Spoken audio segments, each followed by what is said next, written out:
Bien-aimé Seigneur Jésus, toi notre Père, notre Seigneur et notre Roi, nous venons devant de toi, de tout notre cœur, Seigneur, t'élever, te bénir, exprimer notre amour et notre reconnaissance, Seigneur. Amen. Tu nous as gardés, Seigneur, tu nous as protégés, tu as pris soin de nous. Oh, merci Jésus. Nous avons vu ta main être sur nous. Amen.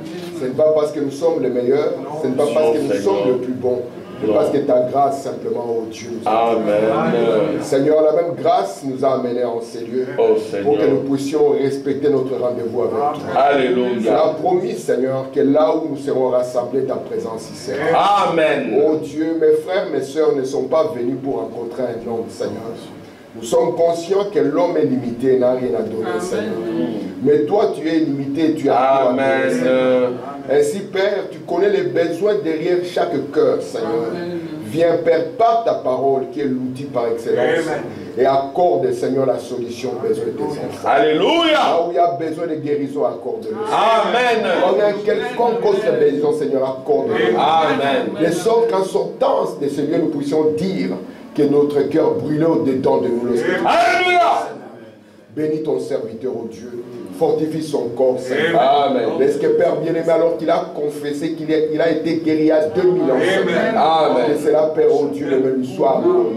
Alléluia. Et s'il y a quelconque encore personne ici, Seigneur, qui a besoin de la même guérison, je crois, oh Dieu, de tout mon cœur, que tu n'as pas perdu ta puissance. Est-ce que Père bien-aimé, tu accordes cela? Et par-dessus, tu accorde-nous ton esprit, Seigneur. Amen. Parce que c'est de cela dont nous avons réellement besoin. Et que cela conduise nos vies. Que cela ouvre nos yeux, au Père, aux réalités divines, Seigneur. Et que nous soyons capables de regarder au-delà du rideau du temps et de voir notre position en Christ. Sois glorifié, béni, Seigneur. Alors que nous t'abandonnons ces instants. Alléluia. Tout ce qui sera dit en Amen. notre Père, au nom de Jésus-Christ. Amen. Amen. Que le Seigneur vous bénisse. Amen. Je suis très heureux de vous revoir. Amen. Moi, je viens de notre continent où il fait très chaud. Il fait très chaud là-bas et je suis venu ici alors pour encore supporter le froid. Quand je suis arrivé, il faisait à peu près 3 degrés. Je me suis dit, oh, ce monde est bizarre. Amen. Alors que nous sommes debout, nous allons lire l'Écriture. Nous sommes ici ensemble dans Ésaïe 66, nous allons lire le verset 1er. Juste le verset 1er, disons-le ensemble. Il est dit, ainsi parle l'Éternel, le ciel est mon trône et la terre mon marchepied. Quelle maison pourriez-vous me bâtir? Et quel lieu me donneriez-vous pour demeure? Disons une deuxième écriture, Deutéronome 10, verset 14. Voici à l'Éternel ton Dieu appartiennent les cieux et les cieux des cieux, la terre et tout ce qui renferme. Prenons le psaume 115, le verset 15. Soyez bénis par l'Éternel qui a fait les cieux et la terre. Les cieux sont les cieux de l'Éternel, mais il a donné la terre aux hommes. Amen. Que Dieu ajoute de riches bénédictions. Nous pouvons nous asseoir. Amen. Je remercie le Seigneur d'être ici. Dieu m'a fait grâce. Quand j'étais au Congo, il y a eu beaucoup de troubles alors que j'étais en ville, mais j'ai vu la bénédiction. Amen. Il y a eu de sérieuses choses. J'étais dans une ambassade quand cette ambassade a été attaquée. Amen. Et Dieu nous a fait grâce, nous sommes arrivés juste, il y a eu le premier mouvement où on a attaqué l'ambassade, et nous sommes arrivés comme s'il n'y avait rien. Nous avons vu que les policiers qui étaient là-bas étaient en train de trembler, tout le monde tremblait, les vitres étaient cassées, on ne comprenait pas. On nous a fait entrer, et puis il y a une deuxième vague, mais nous avons vu la main de Dieu. Amen. Et je remercie le Seigneur parce qu'il je suis là pour pouvoir apporter la parole de Dieu. Amen. Amen. Comme vous savez, nous sommes en train de descendre tout dessous, sur le sujet. On va laisser un peu évoluer et puis on remontera encore une fois. La fois passée, nous avons commencé à exploiter les cieux. Amen. Parce que nous avions pris un temps pour parler de la région de Perdu. Frère Branham, ça lui a pris 5 ans pour qu'il puisse avoir le tableau qui est clair. Amen. Parce que nous voulons être des personnes conscientes et capables de dire les choses qu'ils maîtrisent. Nous ne voulons pas présumer, mais nous voulons parler des choses avec précision. Ouais. Quand Frère Branham a commencé à parler de la 5e dimension, qu'il a appelée la région de Perdu, le prophète voulait nous montrer qu'il y a un lieu que Dieu a placé comme un lieu d'attente. Parce que quand l'homme, son temps finit sur la terre, il doit aller vers une destination. Mais dans l'Ancien Testament, quand l'homme quittait la terre, aucun être humain ne pouvait entrer dans la présence de Dieu. Pourquoi? Parce que dans l'Ancien Testament, les hommes étaient sous l'expiation des animaux. La vie d'un homme est au-dessus de la vie d'un animal. C'est la raison pour laquelle l'animal ne pouvait pas devenir le proche parent de l'homme et pouvoir pour lui de la rédemption. Alors Dieu, dans sa sagesse, a pourvu d'une dimension. Nous l'avons appelée la 5e dimension. Nous l'avons appelée aussi le séjour des morts. Et là-bas, il y avait deux catégories de gens. Il y avait d'un côté les élus de Dieu, ou les bénis du Seigneur, et puis de l'autre, il y avait les perdus. Et dans les perdus, on avait trois groupes. On avait les âmes, de ceux-là qui ont vécu sur la terre, mais qui ont perdu leur temps, au lieu de comprendre que Dieu est en train de les visiter. On avait les démons. Et puis, à la fin, ici, nous avions Satan. C'est comme ceci qu'était constituée cette Trinité. Donc, d'un côté, il y avait les élus. Les élus étaient en attente. Et de l'autre côté, il y avait les perdus. Les perdus aussi étaient en attente. Mais chaque groupe attendait les choses différentes. Les élus, eux, ils attendaient que le Seigneur vienne. Amen. Parce que eux, étant sur la terre, ils avaient témoigné de la venue du Seigneur. En sacrifiant les animaux, ils montraient qu'un jour, ils attendaient que le proche parent puisse venir avec le sang. Et ils attendaient le véritable sang, afin qu'ils puissent être capables d'entrer dans la présence de Dieu. Les autres ici, les perdus, et ils étaient là attendant les jugements. Et Frère Branham, quand il a compris le mystère de la 5e dimension, il a dit, vous devez être conscient que la vie éternelle, ça ne dépend pas d'un lieu. Mais la vie éternelle, c'est une personne. Amen. Parce que lorsque nous regardons, les deux groupes de gens se trouvent dans un même lieu. Amen. Mais les uns ont la vie éternelle, les autres ne l'ont pas. De sorte que nous ne croyons pas que la vie éternelle, c'est un lieu où quand vous y arrivez, vous êtes dans le bonheur, et les autres, les mauvais, sont dans un autre lieu, où eux, ils sont dans le malheur. Il faut madame dire, cela réduirait la seconde mort à juste un endroit. Or, la seconde mort est un jugement. C'est le jugement qui arrive pour anéantir les âmes non converties, les démons et Satan. Parce qu'ici, nous sommes confrontés à des créatures du temps. Mais Dieu, dans sa présence, il ne désire que la perfection. Amen. Amen. Ainsi, lorsque Jésus va mourir à la croix, la Bible dit qu'il va prendre captif la captivité. Le même Jésus qui était descendu du ciel, amen, parce que nous croyons que Jésus est descendu du ciel. Alléluia. Parce qu'il a dit, je suis le pain descendu du ciel.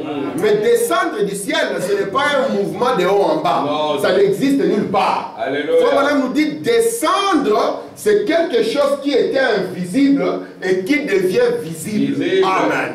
Donc, Jésus descendre du ciel, ça signifie qu'il était à colonne de feu et il est devenu un homme. Alléluia. La Bible dit, et la parole, donc la colonne de feu, est devenue chair.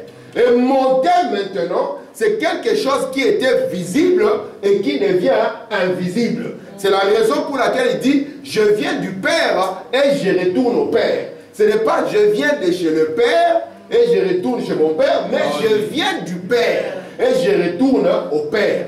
Je viens de l'invisible, je deviens visible, donc je suis descendu. Et puis maintenant, je vais monter. Donc, du visible, je vais devenir invisible. Et c'est la raison pour laquelle il disait à ses disciples, vous savez où je vais et vous en connaissez le chemin. Et quand Jésus maintenant a quitté le visible pour revenir dans le visible, la Bible nous dit d'abord, il est descendu dans les régions inférieures. Et quand il est descendu dans les régions inférieures, il devait sortir les saints de l'Ancien Testament. Et quand il sort les saints de l'Ancien Testament, c'est pour les prendre là et les conduire dans la présence de Dieu. Et nous aimons tous dire, nous allons au ciel. Mais si vous arrêtez quelqu'un, vous lui posez la question, le ciel en fait c'est quoi? Amen. Nous ne voulons pas présumer. Nous voulons être dans la précision prophétique. Non, mais il est parti au ciel. Le ciel, c'est quoi? C'est ainsi que Frère Branham, la fois passée, a commencé à nous parler des cieux. Il a dit que dans la Bible, parce qu'il connaît un homme qui est parti jusqu'au 3e ciel, il nous a dit dans la Bible, il n'y a pas qu'un ciel, ou il n'y a pas qu'un ciel. Nous en avons 3. La Bible nous parle du premier ciel ou du premier ciel, du 2e et du 3e. Amen. Ainsi, quand un homme me dit je vais au ciel, il faut lui demander, papa, tu es en train de partir où? Merci Seigneur. Parce que peut-être qu'il part dans le premier, peut-être qu'il part dans le 2e, peut-être qu'il part dans le 3e. Et c'est là où Frère Branham a commencé à prendre le temps de pouvoir nous enseigner. Pourquoi? Pour que nous puissions comprendre que quand on parle de partir au ciel, qu'est-ce qu'on est en train de dire réellement? Parce que l'imagination des hommes a amené les catastrophes dans la foi. Et nous les verrons dans le prophète. Amen. Est-ce que ça va? Amen. Regardez ce qui est écrit ici. Je reviens d'abord sur le psaume, non, je prends Deutéronome 10. Voici à l'Éternel, ton Dieu, appartient les cieux. Ouais, d'accord. Et puis il n'y a pas que les cieux. Et les cieux des cieux. Donc à Dieu appartient les cieux et les cieux des cieux. Et il ne s'arrête pas. Même la terre est à lui. Mais c'est lui qui a dit, la terre, je la donne à l'homme. Mais je me garde les cieux et les cieux des cieux. Déjà dans le Deutéronome ici, on ne voit pas un seul ciel. On voit qu'il y a des cieux et les cieux des cieux. Amen. Est-ce que ça va? Merci Seigneur. Merci mon Dieu. Je prends ici dans le véritable son de Pâques. Je reviens dans ce que nous avons commencé à étudier. Frère Branham me dit, c'est au paragraphe 134. Le premier ciel est appelé dans les Écritures les nuées. Et la Bible nous a dit que lorsque Dieu a créé, c'est Natacha, Dieu a séparé les eaux d'en bas et les eaux d'en haut. Beaucoup de gens ignorent qu'au-dessus de leur tête, il y a de l'eau. C'est ce qui produit la pluie. Parce que l'eau qui est sur la terre s'évapore et va se mettre tout en haut. Après un moment, cela se condense. C'est ce que l'on voit sous forme des nuages. Ainsi, quand beaucoup de gens parlent du ciel, ils sont en train de regarder les nuages. Quand Jésus est monté, nos frères qui l'avaient accompagné ont gardé les yeux en train de regarder les nuages. Sauf que les nuages, pour les atteindre, vous n'avez pas besoin de Dieu. Vous n'avez besoin de prendre qu'un avion et vous allez monter, vous pouvez atteindre le premier ciel. C'est pour ça que Frère Branham a dit, le premier ciel, vous êtes toujours dans les seaux terrestres. Amen. Est-ce que vous comprenez? La première chose, c'est que Dieu a donné à l'homme la terre. Donc, et sa terre est constituée d'un sol, vous voyez, et d'une atmosphère en haut qu'on appelle le ciel. C'est ça? Vous voyez ça? Sa terre. La terre que nous avons a toute une atmosphère. Donc nous avons le sol sur lequel nous posons nos pieds. Et nous avons l'étendue qui est au-dessus de nous, dans lequel nous voyons les oiseaux passer. Ça, c'est la première chose que Dieu a donnée. Voici pourquoi Frère Branham dit, le premier ciel, vous êtes toujours dans les seaux terrestres. Vous n'êtes pas au-delà de la terre. Amen. Et les gens qui sont sur la terre, qui sont ignorants, ils pensent qu'il n'y a que la terre qui existe. Comme ils n'ont jamais rien vu, ils pensent qu'il n'y a que la terre. Amen. Est-ce que ça va jusque-là? Amen. Merci Seigneur. Donc quand vous dites je vais au ciel, il faut faire attention. Mais moi j'étais au ciel, il y a quelques heures j'étais au ciel. Et j'étais en train de remarquer, les nuages sont là, je suis au-dessus. Amen. C'est pour ça que nous voulons, lorsque quelqu'un va nous dire ce que tu es en train de dire est faux, nous partirons au ciel. Tu dis frère, sois calme. Parce que si tu vas aller quelque part, tu dois savoir comment on y va. Amen. Nous ne sommes pas en train de parler du premier ciel. Nous voulons parler des cieux des cieux. Amen. Est-ce que ça va? Amen. Regardez ici. Il faut maintenant continuer. Ensuite, les seconds cieux sont considérés comme les systèmes solaires. Donc, à part la terre, Dieu n'a pas créé que la terre. Maintenant, il y a un autre monde qui est au-delà de la terre. Amen. C'est la raison pour laquelle, lorsque nous sommes ici, quand il fait noir sur l'Afrique, nous voyons qu'il y a comme des petites lumières partout là-bas, qu'on appelle les étoiles, qu'on appelle les astres, qu'on appelle ceci et cela. Et l'homme au début, il pensait qu'il y avait un soleil, le soleil qui était là, il y avait une lune, et il y avait les étoiles, et c'était tout. Vous savez qu'il y a beaucoup de monde. Vous savez qu'il y a beaucoup de soleil. Vous savez qu'il y a beaucoup de lunes. Et vous savez que c'est biblique.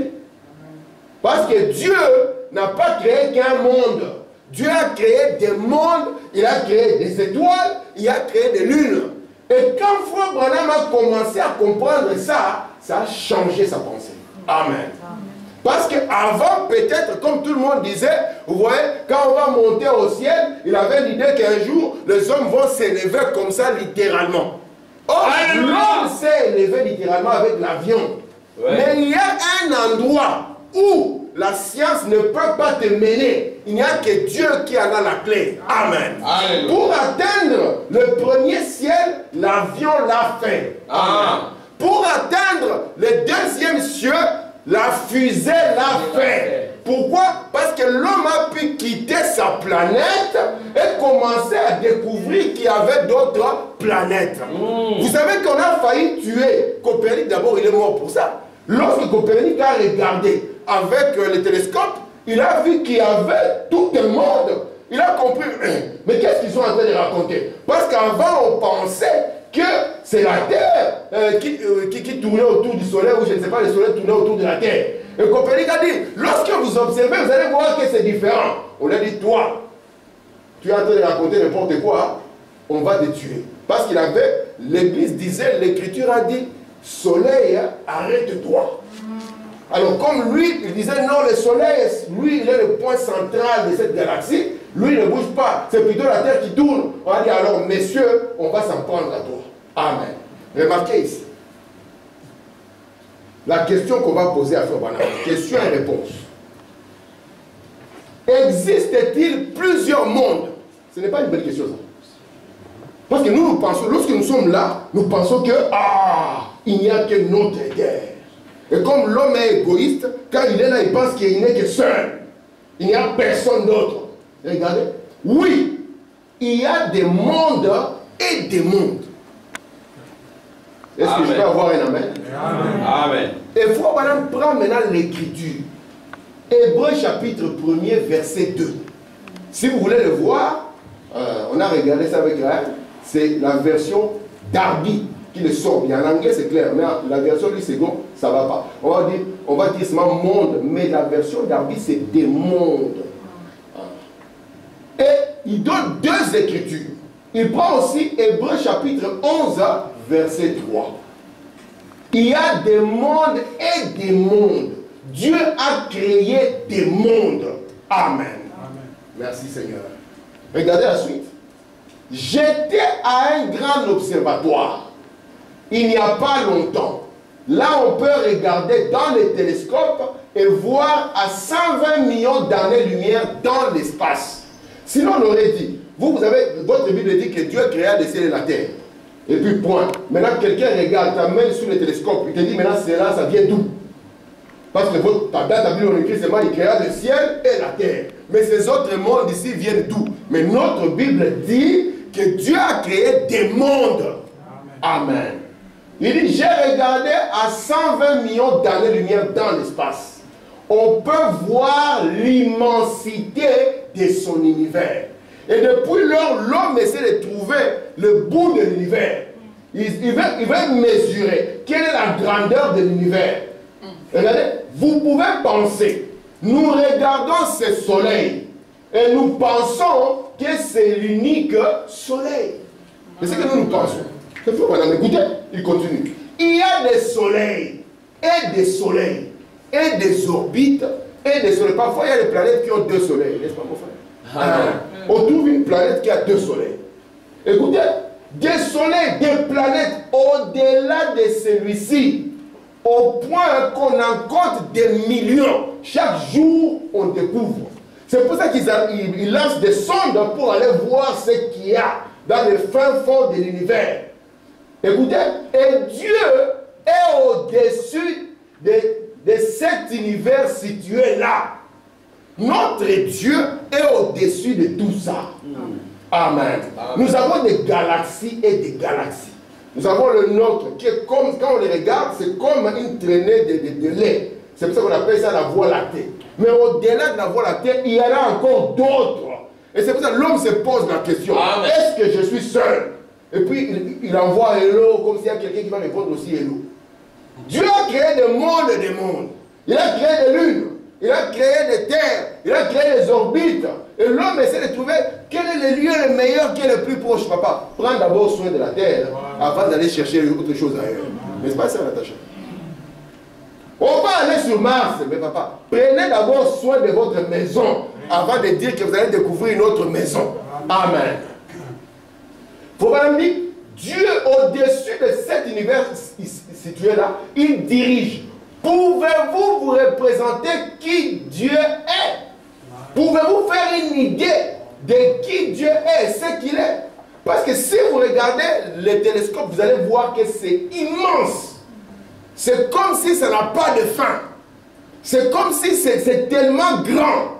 Et maintenant, Dieu, lui, il est encore plus grand que ça. Il dit maintenant, est-ce que vous pouvez vous arrêter à un moment et vous demander qui Dieu est? Alléluia. Amen. Parce qu'aujourd'hui, nous n'avons pas la science pour aller très loin.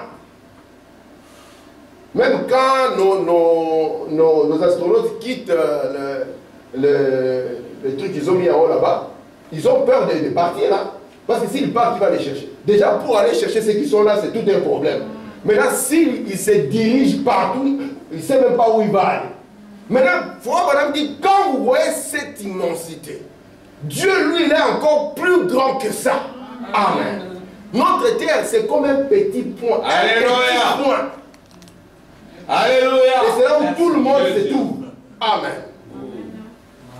Écoutez, l'autre jour, en survolant la Russie, vous voyez, cet astronaute a dit qu'il n'a vu ni Dieu ni ange. La première fois que l'homme s'est envolé avec l'avion, je suis sûr qu'il pensait que quand il va atteindre les nuages, il verra Dieu. Quand il a atteint le nuage, il n'a pas vu Dieu. Il est descendu, il a dit, ah, il y a des gens qui disent, tu as vu quelque chose? Tu n'as pas vu une porte? Parce qu'il est écrit dans la Bible, et j'ai vu une porte ouverte dans l'Est. Tu n'as pas vu une porte? Il dit, je n'ai pas vu de porte. Donc on a dit, patientons, ce n'est pas grave. Quand on a inventé la fusée, et que la fusée est partie, donc on a dit, ah, peut-être qu'il est un peu plus haut. Quand la fusée est partie, écoutez, il faut dire, l'astronaute a dit, je n'ai vu pas d'ange, pas Dieu. Combien les gens peuvent être ignorants? Et je suis sûr que nous en avons encore des ignorants au milieu de nous. Parce qu'ils ont pensé que comme il s'est élevé comme ça, et qu'on leur a dit que Dieu est en haut, ils ont pensé qu'en haut, c'est là-haut littéral. Il faut même dire Dieu. Tout le système solaire est parti de sa main à coup de souffle. C'est comme s'il a fait... Et tout s'est éparpillé. Amen. Il se trouve au-delà de cela, à plusieurs millions d'années-lumière. Donc il nous faut trouver aussi le vaisseau qui peut nous conduire vers Dieu. Amen. Et je suis sûr que vous êtes dans le meilleur endroit où il y a ces vaisseaux. Amen. Amen. Qui est capable de vous conduire vers Dieu. Amen. Parce que quand la science fait un pas, il faut savoir que Dieu aussi fait un pas. Amen. Quand l'âge pentecôtiste a commencé, l'avion a été inventé. Merci Seigneur. Quand l'astronaute a compris qu'il faut quitter la terre pour atteindre une autre réalité, Dieu aussi a pris son église, l'a fait quitter la terre pour le projeter dans une autre réalité. Amen. Alléluia. Écoutez, frère Branham. Ça va jusque-là? Alléluia. Il dit, j'ai eu le privilège de regarder au travers de ces télescopes, là-bas au mont Palomar, au mont Wilson. Je voyais à 120 millions d'années-lumière. Je vous ai donné la mesure de l'année-lumière. Et au-delà de cela, c'est toujours l'espace. Je me suis demandé combien infini est l'éternité. Si ça c'est simplement l'espace, mais l'éternité alors c'est comment? Écoutez, c'est très bon ce qu'il va nous dire ici. Il dit, couvrait tout l'espace et l'éternité. Donc lui, il est plus grand que ça. Il est plus grand même que notre soleil ici. Il est plus grand que toutes les planètes réunies ensemble. Il est au-delà de cela. Il dit pourtant Dieu, qui couvrait tout l'espace et l'éternité, je peux le voir renfermé dans 4 petites lettres. Quand Frère Branham a regardé l'immensité de ça, il a vu juste 4 lettres qui sont là en français. Et qu'on peut traduire, qui sont là en anglais, qu'on peut traduire en français par amour. Comment un Dieu plus grand a simplement gardé dans son esprit et dans son programme une petite planète comme ça, comme un point, alors que devant sa grandeur, ça ne représente rien. Amen. C'est sur la terre qu'on trouve les humains. Parce qu'il a donné la terre aux hommes. Il n'a pas donné Mars. Il n'a pas donné Vénus. Il a donné la terre. Amen. Peu importe ce que la science voudra faire, c'est la terre, ouais, qui est la propriété de l'homme. Il faut me dire, lorsque j'ai regardé la grandeur, qu'est-ce que l'homme pour que toi qui es grand, tu puisses te souvenir de lui? C'est pour cela que même si tu es la personne la plus petite, pensant que tu es la personne la plus négligée, il ne peut jamais t'oublier. Amen. Vous me dire, oh, cela représente l'amour, l'amour de Dieu. Il ne pouvait simplement pas supporter de voir ses enfants être chassés et devenir des vagabonds pour commencer à se débrouiller. Oh, Seigneur. Sans rien pour prendre soin d'eux. La grandeur qu'il était. Mais son cœur était attaché à ses enfants. Maintenant, les enfants étaient devenus des débrouillards. Quand il a un problème, il veut trouver la solution seul. Et Dieu ne pouvait pas supporter ça. Il a dit non, il faut que moi je sois leur solution. Ils ne doivent plus être des vagabonds. Amen. Amen. Merci Seigneur. N'est-ce pas merveilleux notre Dieu? Et fois quand il observe, il va recevoir une révélation. Tu peux connaître la révélation? Oui.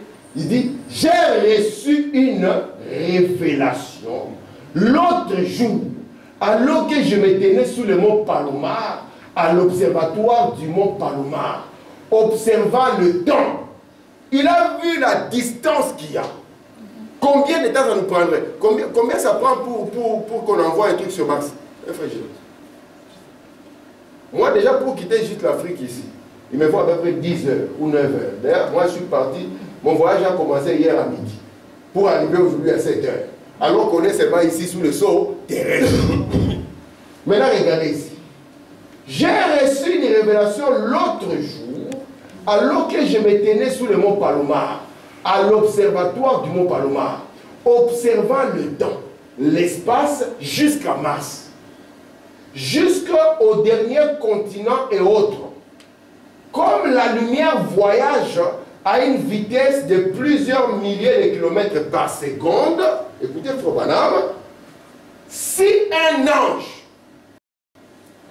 Frère Branham a compris, donc ici je comprends, il y a une planète qui est ici, ouais, comme une planète qui est ici, et disons une autre qui est ici. Et pour quitter ici à là, il nous faut maintenant quoi? Il nous faut ce qu'on appelle le temps, n'est-ce pas? Amen. C'est pour ça que l'éternité est trop rapide et ça élimine le temps. Alléluia. C'est pour ça qu'il nous parle d'une dimension plus rapide. Ouais. Quand ça devient rapide, le temps est éliminé. Et il faut madame dire Jésus avait atteint cette vitesse. Et quand on atteint cette vitesse, on traverse le mur. Même la science a prouvé que si deux corps viennent à une vitesse extrême, ils vont se traverser sans problème, sans dommage. Maintenant, écoutez, si un ange partait de l'étoile la plus éloignée pour venir ici, il lui faudra des milliards et des milliards d'années pour arriver ici. Or, Dieu est maintenant au-delà de ça. Si nous partons d'ici pour aller atteindre Dieu qui est au-delà de ça, il nous faudra alors des trillions et des trillions d'années. Écoutez, s'il partait de Mars pour venir ici, imaginez un peu le carabinier qu'on appelle à l'époque de Frère Branham, volant à la vitesse de la lumière, ou plutôt à la vitesse. Il lui faudrait des milliards d'années pour arriver ici. La lumière parcourt des milliers d'années lumière pour atteindre cette terre depuis l'île des étoiles. Nous pouvons voir à 120 millions d'années-lumière dans l'espace, au-delà de cela. Et autant étoilé qu'ici. Combien de temps faudrait-il à un ange pour arriver ici en venant de là? Est-ce que vous comprenez ça? Amen. Si un ange devait quitter, parce qu'on nous a dit à Dieu au-delà de ça, alors si Dieu est encore plus éloigné, et que nous sommes ici sur la terre, maintenant l'ange là qui va venir, qu'on a envoyé pour moi, qu'on a envoyé, je ne sais pas, pour Frère Gilles, en arrivant, Frère Gilles est déjà parti au ciel. Est-ce que vous comprenez ça? C'est ce que Frère Branham a reçu comme révélation. Lorsqu'il a observé que la distance qu'il y a déjà entre les planètes est très grande. Amen. Écoutez la suite. Je ne peux croire. Donc quand Frère Branham reçoit cette révélation, il commence à conclure. Je ne peux croire qu'il y a une maison si loin là-bas. Alléluia. Il n'y a pas de maison si loin là-bas. Mais je crois que cette maison dont Dieu parlait, c'est Jésus qui a dit, je m'en vais vous préparer une place, non?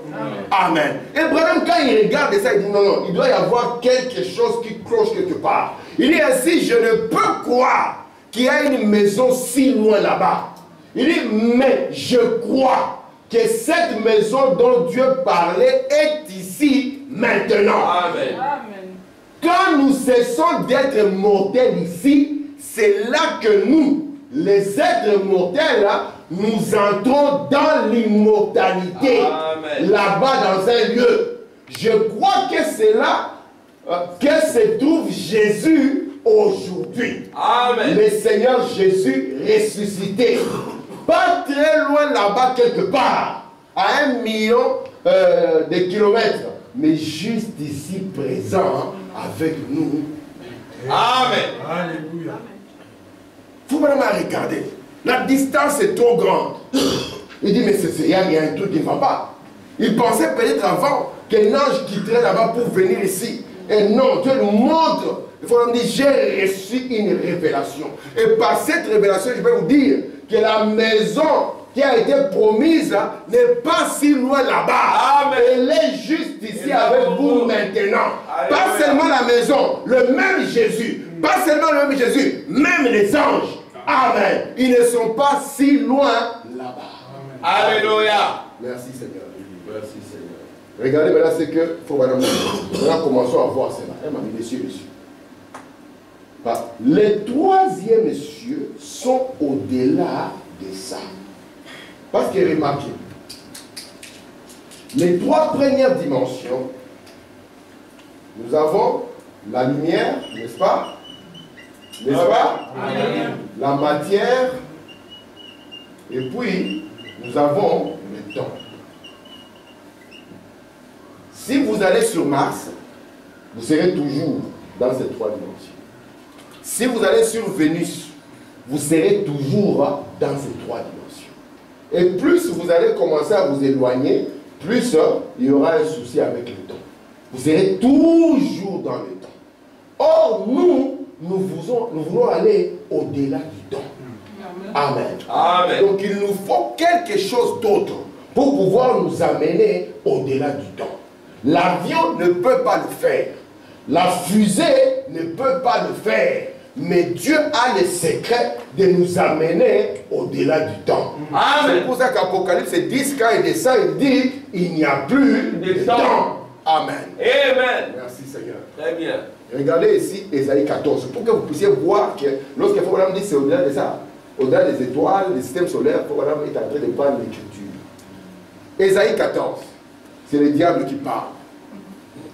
Tu disais à ton cœur, c'est dans son cœur qu'il y avait cette intention. Je monterai où? Au ciel. J'élèverai mon trône où? Au-dessus des étoiles de Dieu. Parce que lui, il est au-delà de ça. Je m'assierai sur la montagne de l'assemblée à l'extrémité de septentrion. Je monterai sur le sommet des nuées. Je serai semblable au Très-Haut. Ouais, parce que Dieu, lui, au-delà des nuées, au-delà des étoiles, c'est là où nous sommes prêts à le rencontrer. Amen. Est-ce que ça va? Amen. Regardez maintenant notre frère Jean. Il va être parmi les premiers à commencer J'appelle un astronaute. Amen. Aussitôt, je fus ravi en esprit. Je pensais que je fus ravi dans la chair. Non. Aussitôt, je fus ravi en esprit. Et voici, il y avait un trône dans le ciel. Si vous montez dans le premier ciel, il n'y a pas de trône. Dans le deuxième, il n'y en a pas. Mais lorsque vous pouvez être ravi en esprit, alors vous allez aller dans les cieux des cieux. Et là, Jean, quand il a fait, aussitôt il a vu un trône. Et sur ce trône, quelqu'un était assis. Alléluia. N'est-ce pas merveilleux? Écoutez, Frère Branham maintenant. Le secret d'y aller. Dans ta foi t'a sauvé. Paragraphe 11. Je suis venu nu dans ce monde et nu je manierai. N'est-ce pas? Amen. Là, il s'agit de votre chair. Amen. Il ne faudrait pas que votre âme puisse partir nue. Amen. Écoutez, mais ce qui est à l'intérieur de moi, on a dit quoi? À l'intérieur. C'est qui est où? À l'intérieur. Je pensais à l'extérieur. Amen. Parce que nous sommes attachés tellement à l'extérieur. On a oublié l'intérieur. Mais il faut me dire ici, mais ce qui est à l'intérieur de moi, j'attends que cela m'amène au-delà des étoiles, des lunes, jusque là où celui que j'aime vit et m'attend. Donc il y a quelque chose à l'intérieur. Et c'est cette chose qui était à l'intérieur des gens qui l'avait amené. Amen. Il y a une chose à l'intérieur qu'on appelle la nouvelle naissance.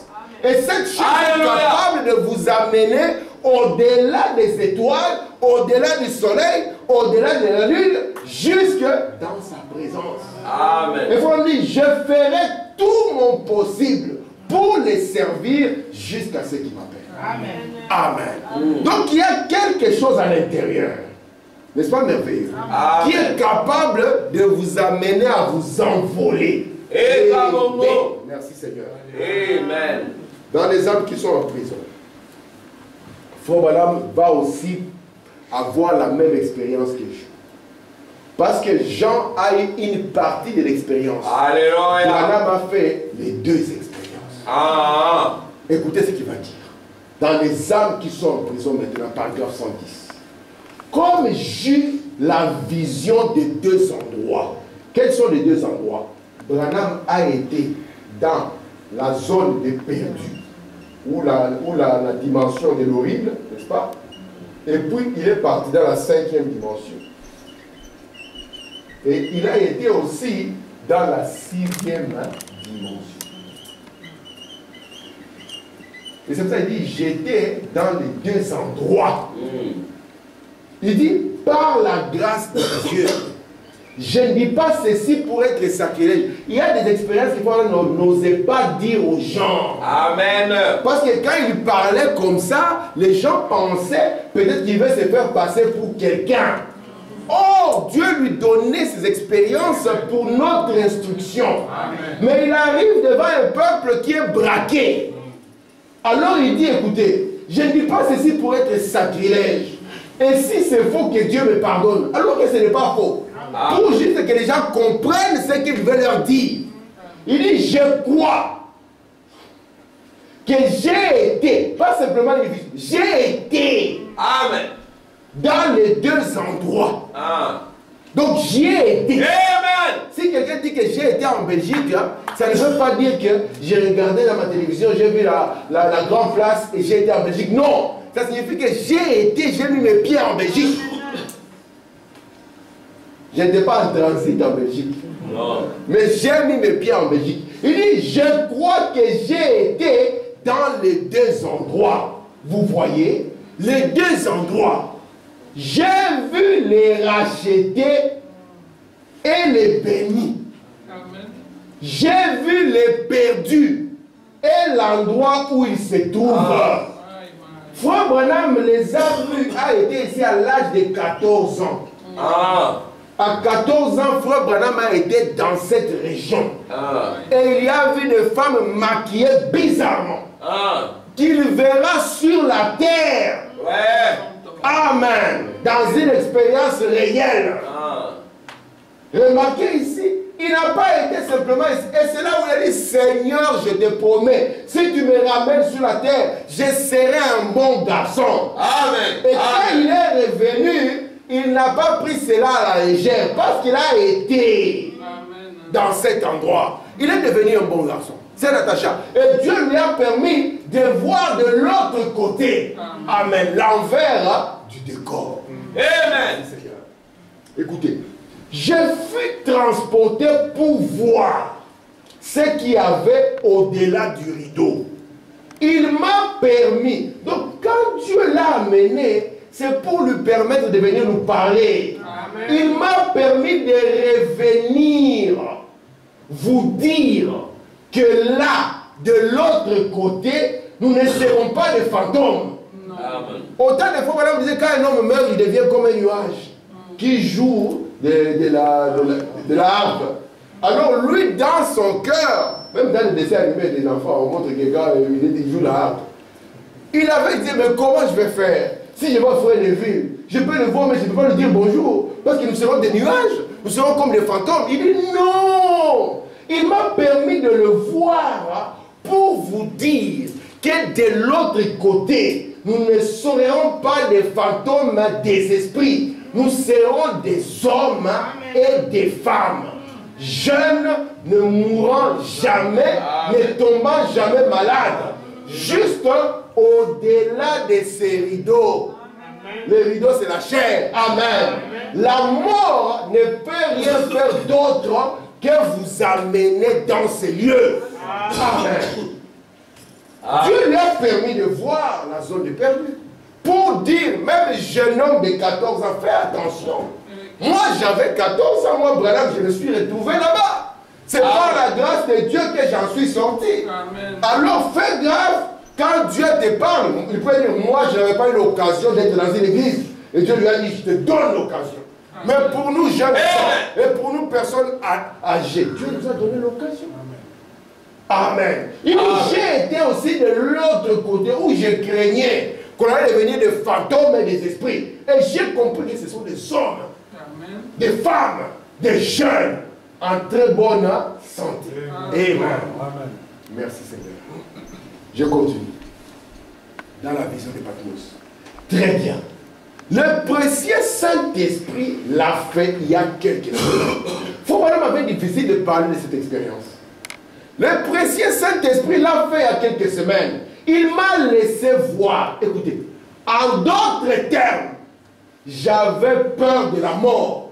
Il faut vraiment avoir peur de mourir.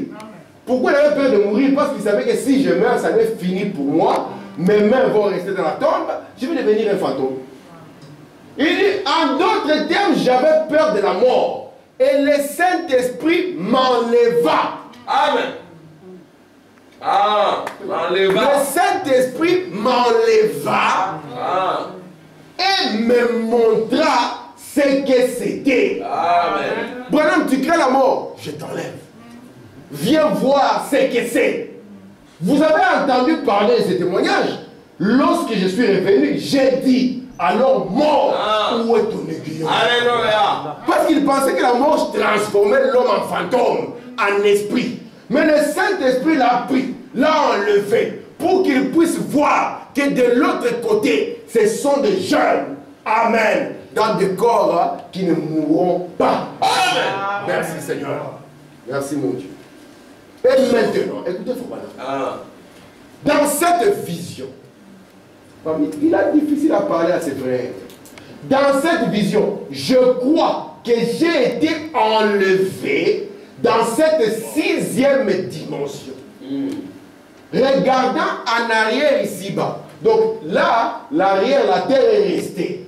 Lui, il est parti au-delà des nuages, au-delà du temps. Maintenant, lorsqu'il doit regarder la terre, il doit la regarder derrière lui. Amen. C'est pour cela que la 7e dimension, la 7e vision, vous voyez, Frère Branham est avancé, et c'est quelque chose qui est derrière lui. Et il se tourne pour voir cela. Et ici, c'est la même chose. Je pouvais regarder en arrière. Voyez-vous, la vue n'est pas exactement avec les yeux qui sont terrestres. Mais la vue est une chose plus grande. La vue qu'ils ont là, Leur contact dépasse de loin n'importe quel contact que le sens naturel contacterait. Là-bas, on ne porte pas de lunettes. Amen. Parce que la vue, elle est parfaite. Là-bas, on ne porte pas de faux ongles. Parce que tout est parfait. Amen. Là-bas, il n'y a pas de faux cheveux. Ah, c'est la spécialité des Africains. Hein? Parce que tout est vrai là-bas. Amen. Merci mon Dieu. Écoutez, j'ai raconté cette histoire. Nous sommes tous dans cette histoire. Aussi fidèlement que je sais que c'est arrivé. J'ai raconté ça aussi fidèlement. Appelons cela une vision. Parce qu'à chaque fois, c'est pour ça que quand nous parlons de la translation, ça choque les gens. Pour dire, appelons cela une vision.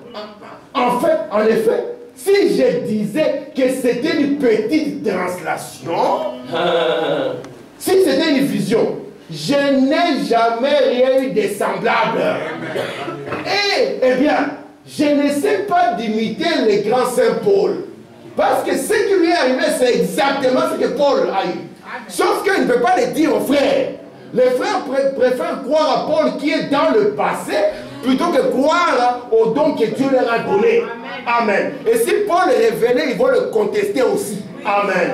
Amen. Ils diront maintenant, Paul, toi tu ne parles pas, c'est Jésus. Si Jésus vient, on le conteste, on réclame Moïse. Amen. Écoutez, eh bien, je n'essaye pas d'imiter le grand Saint Paul. J'en ai trop vu dans ma vie des comparaisons charnelles. Il y en a un qui s'est appelé Élie le prophète. C'était Doui. Et on l'a enterré dans ses habits de souverain sacrificateur. Pour me dire, j'en ai vu tellement de choses, des imitations charnelles. Amen. Des gens qui veulent prendre une place qui n'est pas la leur. Et il dit, mais alors, c'est pour ça que je préfère appeler cela une vision, pour que ça ne puisse pas vous achoper. Amen. Mais en réalité, ce n'était pas une vision. Il dit, c'était une translation. Amen. C'était une translation. C'est pour cela que lorsque nous parlons de la translation, ça doit achoper. Frère Branham, explique-nous le mystère de la translation de l'Église. Parce qu'il utilise la translation pour dire seulement enlèvement. Donc si vous voulez connaître ce qu'il en est de l'enlèvement, commencez à voir ce qui est arrivé à Frère Branham. Alléluia. C'est pour ça qu'il dit, quand le Saint-Esprit entre en vous, vous devenez être double. Amen. Et nous avons montré la différence entre ce qui est terrestre. Paul déjà dans 1 Corinthiens commençait à le dire. Ce qui est terrestre n'est que terrestre. Ce qui est céleste n'est que céleste. Amen. Merci mon Dieu. Amen. Est-ce que vous le croyez? Amen. Écoutez, il revient encore dans la même expérience. Il ne lâche pas l'affaire. Vous vous rappelez dans la vision ou la petite translation, comme je l'appellerai, et que j'ai eu récemment, où j'ai été transporté. Et j'ai vu ces gens. Et je regardais derrière, je me voyais moi-même. Donc il y a un autre bonhomme qui est resté derrière. Et il y a un autre qui est parti. Tous ces millions là-bas. J'ai dit, je vais voir Jésus. Il a dit, il est plus haut. Amen. Donc il y a encore une autre dimension plus haute. Amen. Nous avons les perdus dans la 5e, la dimension des perdus, horrible, où nous ne souhaitons à personne, n'est-ce pas? Amen. Amen. Même votre pire ennemi. Amen. Même s'il a bouffé votre salaire du mois, ne souhaitez pas qu'il aille là-bas. Amen. Ici, nous avons eu la 6e dimension. Et puis, il nous dit Jésus est encore plus haut. La 7e dimension. Ouais, frère Branham, il aimait tellement Jésus que quand il arrive là-bas, il veut le voir. Amen. Mais où est Jésus? On dit il est plus. Mais ne t'en fais pas. Quand il viendra, il ne viendra pas vers un pasteur. Non, il ne viendra pas vers un évêque. Lorsqu'il viendra, il viendra vers toi. Amen. Parce qu'il y a un but pour lequel il vient vers toi. Amen. Ainsi, cette 6e dimension, ils étaient en train d'attendre aussi la venue du Seigneur. Amen. Est-ce que vous voyez? Merci mon Dieu. Regardez bien. Il n'y a pas longtemps, parmi vous, beaucoup parmi vous ont lu dans le magazine, il revient encore cette expérience, au sujet de la petite translation, comment ça se sentir maintenant à l'aise, hein? La petite translation que le Seigneur m'a donnée. Et puis, il s'est le cœur piqué. Pas la translation. Je ne dirais pas cela. Cela choque les gens. La vision, je voulais dire. Donc il fait comme si, il a fourché des langues. La vision. J'ai vu Seigneur. Il commence à dire j'ai vu, donc il a vu. Mais il ne l'a pas vu au loin. Il dit, j'ai été là. Amen. Et les plus intelligents ont compris que ce n'était pas seulement une vision, c'était une translation.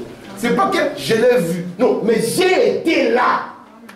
Je devrais savoir ce que sont ces visions. Branham connaissait ce qu'est une vision parce qu'il a eu les visions depuis qu'il est bébé. Donc maintenant, lui, qui a eu ça depuis qu'il est bébé, c'est comme si moi je mange les spaghettis depuis que je suis enfant. Et puis un jour, je vais confondre les spaghettis avec autre chose. Non, il connaissait ce qu'est une vision. Amen. Il dit, j'en ai eu depuis que j'étais un petit garçon. Il dit, mais cette expérience était différente. Frère, il dit, c'est différent. Mais là, c'est difficile à dire ça aux gens. Parce que les gens sont dans leur imagination. Et pourtant, il leur a dit, j'attends que ce qu'il y a au-dedans de moi puisse m'y amener. Et c'est ce qui était au-dedans de lui qui l'y a amené. Voici pourquoi il a tourné, il a vu l'autre. C'est lui qui portait, c'est lui qui l'amène. Amen. Amen. Merci Seigneur. Oh Dieu. Amen. Je me suis dit, oh, n'est-ce pas merveilleux? Oh là là, pourtant j'avais peur de ça. Pourquoi est-ce que j'avais peur de mourir alors qu'on aboutit à cela? Alléluia. Il y a un frère dans la parole, il était en train de mourir. C'est parmi les grands compositeurs de la parole. Son frère était en train de pleurer. Il a dit à son frère, mais qui meurt? Toi ou moi? Hein? Et on chantait des cantiques tristes. Il a dit, arrêtez-moi ça. Chantez le bon cantique. Il dit, rappelle-toi comment nous avons servi les Seigneurs. Amen. Parce que quand un saint parle, c'est différent. Amen. Il dit, j'avais peur de mourir. C'est pour ça que quand on parle de la mort, les hommes tremblent.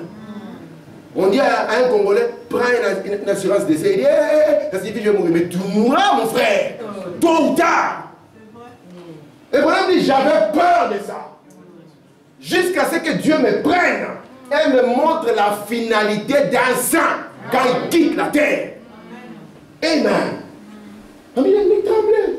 Il tremblait. Mais lorsqu'on lui a ouvert, on dit, ma vie n'a plus jamais été la même. Amen. C'est pour ça que quand Billy Paul était fatigué, il a vu papa, Bill lui dit, Bill, ne veux-tu pas marcher avec moi? Je crois que Billy a oublié, il a dit, oui, yes. Viens, on marche ensemble. Parce que le pas lourd de la vieillesse, le pas est devenu souple. Parce que le pas de la jeunesse éternelle. Amen. Alors il dit, écoutez, il dit, j'avais peur de mourir alors qu'on aboutit à ça. Eh bien, ceci est perfection sur perfection sur perfection. Oui, c'est merveilleux. Vous voyez, nous étions juste sous l'autel. Cette dimension est appelée aussi sous l'autel. Mais de quel autel? Alléluia. Est-ce que vous êtes là avec moi? Amen. Donc, je répète. La cinquième dimension, quand les élus étaient là, vous voyez, et ils attendaient la première venue du Seigneur. Ils étaient là attendant la croix, que Jésus vienne à mourir. Les perdus, ils étaient là attendant le jugement. Est-ce que vous comprenez ça? Amen. Or, vous devez être conscient que l'Ancien Testament n'est pas les livres de la rédemption. Amen. Le livre de la rédemption, c'est le Nouveau Testament. C'est là où vous verrez l'agneau prendre les livres et en briser les sceaux. Parce que la rédemption a deux parties. Ici, c'est là, quand tu rentres dans un magasin et que tu as besoin d'un article, tu payes le prix. Mais tu ne pars pas. Après, tu réclames, c'est pourquoi tu as payé le prix. C'est ça la rédemption. Jésus a payé le prix Et puis il devait réclamer ce pourquoi il a payé le prix. Amen. Maintenant, Jésus à sa mort, il va ouvrir le chemin pour que l'homme puisse entrer dans la présence de Dieu. Et on appelle les sixième mention aussi la présence de Dieu. Beaucoup de citations là-dessus. On appelle ça la présence de Dieu. Et il faut madame dire ici, voyez-vous, nous étions sous son autel. Amen. Parce que Moïse, quand il était sur la terre, Dieu lui a dit, construis le tabernacle selon le modèle que tu verras dans le ciel. Et Moïse a placé deux autels. Il a placé dans le parvis extérieur l'autel des sacrifices. Vous voyez ça? Amen. Et ici, dans le lieu très saint, dans le lieu saint, entre le lieu très saint et le lieu saint, il a placé l'autel de parfum. Vous voyez ça? Il faut même dire, nous étions sous l'autel. En train d'attendre quoi? Sa venue. Amen. Donc ils étaient là attendant la venue. Mais lui, quand il est arrivé, on lui a dit, n'en fais pas. Quand il viendra, c'est à toi qu'il viendra. Amen. Amen. N'est-ce pas merveilleux? Amen. Je suis en train de terminer. Je prends dans les 5e sous. Parce que Jean aussi a connu la translation. Vous savez ça? Amen. Parce qu'il avait la porte dans le ciel. Il a dépassé Mars sans avion, sans fusée. Amen. Il est parti au-delà. On dit, il y a un pays au-delà des étoiles. Mais comment on y arrive, papa? C'est cette chose qui est à l'intérieur de vous. Ah. Sans cette chose-là, impossible d'y arriver. Et Jean est parti. Écoutez, Foranam, si Jean a regardé là-bas, donc quand Jean regarde sous le 5e sceau, il va voir et qu'il y avait là-bas ses frères à lui. Quand Jean regarde, il voit ses frères. Il ne voit pas les autres. Il voit qui? Ses frères à lui. Vous voyez? Ses frères qui devaient être encore un peu patients. Parce que c'est le 5e sceau qui a brisé la doctrine du sommeil de l'âme. Mais quand Jean regardait ces âmes, c'était des âmes juives. Vous comprenez? Amen. Les frères des gens. Amen. Qui ont parlé un langage dur. Et ils connaissent, et ils pourraient, dent pour dent. Amas, tu casses une maison, nous cassons le quartier. Et Amas, il revient, lui aussi veut casser le quartier, alors on casse le pays. Voilà. Il a vu ses frères avec le même langage. Jusqu'à quand tu vas nous venger? Frère Branham me dit, c'est la preuve que l'église est déjà partie. Amen. Parce que c'est dans le 4e sceau que l'église part et l'église n'a pas ce langage-là. Si vous voyez un frère vengeur, c'est qu'il y a un souci. Ouais. Écoutez, si Jean a regardé là-bas et qu'il y avait ses frères à lui, vous voyez, ses frères qui devaient être encore un peu patients. De même, voyez-vous, le Seigneur m'a permis de voir mes frères et les saints qui attendent la venue du Seigneur. Remarquez, ils n'étaient pas sous l'autel des sacrifices. Car Branham a vu ses frères à lui et n'était pas ici. Amen. Tandis que Jean, quand il va voir, ses frères étaient là. Parce qu'ils n'avaient pas connu l'expiation. Est-ce que vous comprenez? Alléluia. Oh, merveilleux. Écoutez. Je répète. Le Seigneur m'a permis de voir mes frères. Et les saints qui attendaient la venue du Seigneur. Remarquez. Ils n'étaient pas sous l'autel des sacrifices. Les miens n'étaient pas là. Mais ceux-là, ils l'étaient. C'était les martyrs. Les miens n'étaient pas sous l'autel. Pourquoi les tiens n'étaient pas sous l'autel? Dis-moi un peu ça. Pourquoi il n'était pas là? Regardez, il n'était pas. Ce que le Seigneur m'a montré, madame Vicky, l'épouse.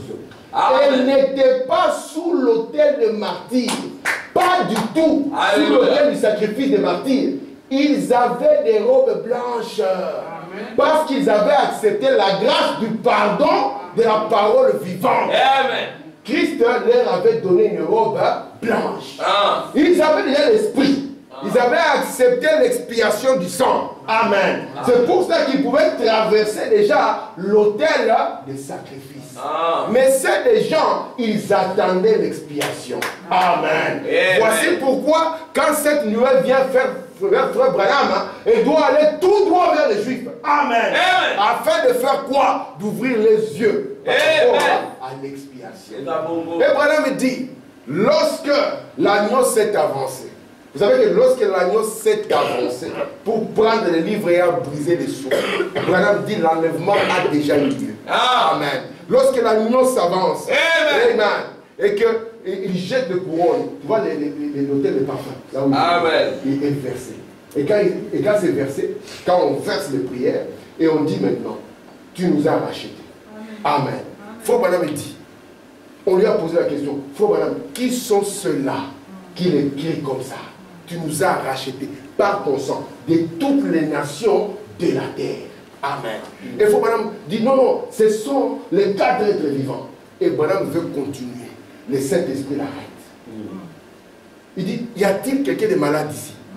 Ça, c'est dans question et réponse sur le sceau. Y a-t-il quelqu'un de malade ici? On lui dit non.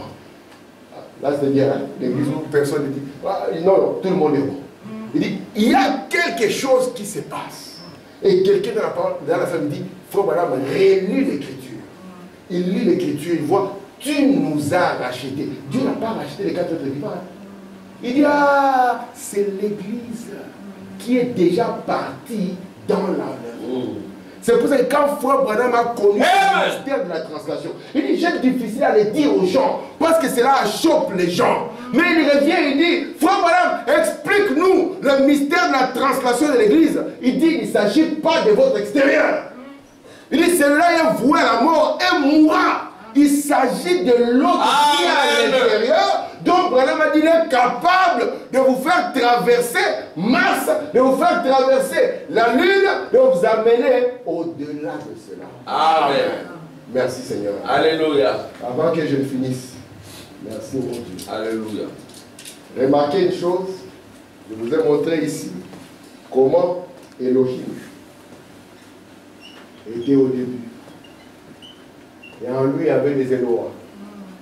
Et d'Elohim, il est devenu Logos. Vous vous souvenez de ça? Amen.